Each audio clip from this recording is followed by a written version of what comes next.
Hare Krishna. What is your self-definition? How are you viewing your own self? How do you see yourself? We often go through life, of course, with a self-definition, but we don't think about it. We don't stop and think, who am I?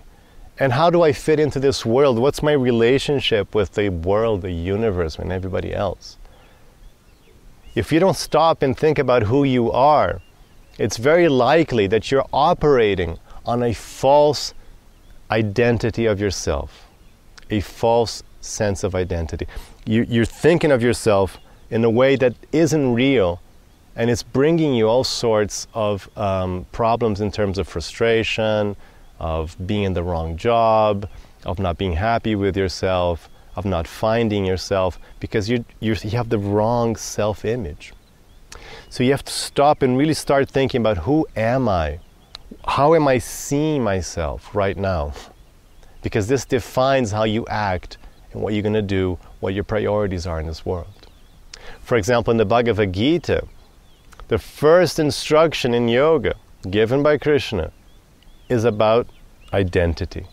He says, you are not your body, you're an eternal soul. So that alone is like, whoa, that's a big chunk of information. If you're not your body, if you're an eternal soul, what am I doing? What are my real priorities? What's going on? So just that one fact, I'm not this body, I'm something on a deeper level, should make you stop and think about things. What if it's true? What if I'm not actually material? If I'm not material, if I'm not just on the surface, then will money really satisfy me? On what level is money operating on? On the surface. But what if I'm a soul? If I'm a spiritual soul, how will money satisfy me? It doesn't take thousands of years of thinking or to be some sort of genius to figure out that money is not going to do anything for my soul. And what's fame going to do? It's not going to do anything for my soul because it's on the surface. It's temporary and I'm eternal. What's getting that job or that new promotion going to do for me as a soul? Not much. But what will affect my soul is, how am I going about these things? How am I going about making money and trying to get the promotion? Nothing wrong with trying to make money and get a promotion. But how are you going about it? How are you living your life? Because your life is being lived by your true self, by your soul.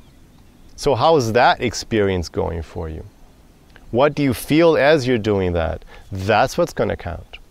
And more importantly, as a soul, what's the experience you have here that affects you as a soul? It's relationships, love. Love happens on the soul platform. Rocks don't love. You can't have like an exciting love story about two rocks. You haven't seen that. It wouldn't be very good, would it? No, you can't have a love story about rocks because rocks don't love, but people love. And as a soul, loving comes from the soul. Loving is not on the surface. Loving is not something from the material platform. It's something from a deeper part of your existence, your spiritual existence. So you can experience love. As Saint Mother Teresa says, the result, the fruit of prayer is love, and the fruit of love is service.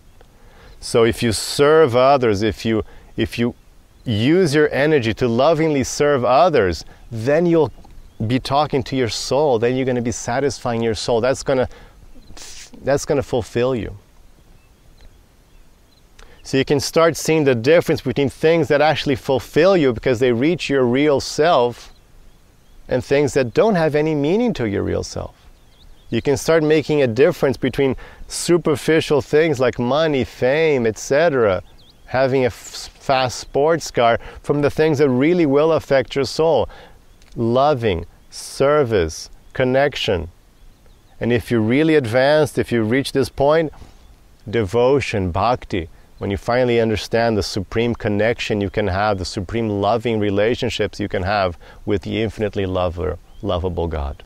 If you can connect yourself on that level, then you experience infinite bliss.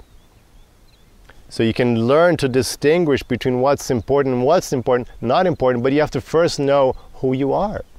You have to first really understand your self-image. What self-image are you operating on right now? You have to analyze that. You have to try to learn more. Go after some wisdom.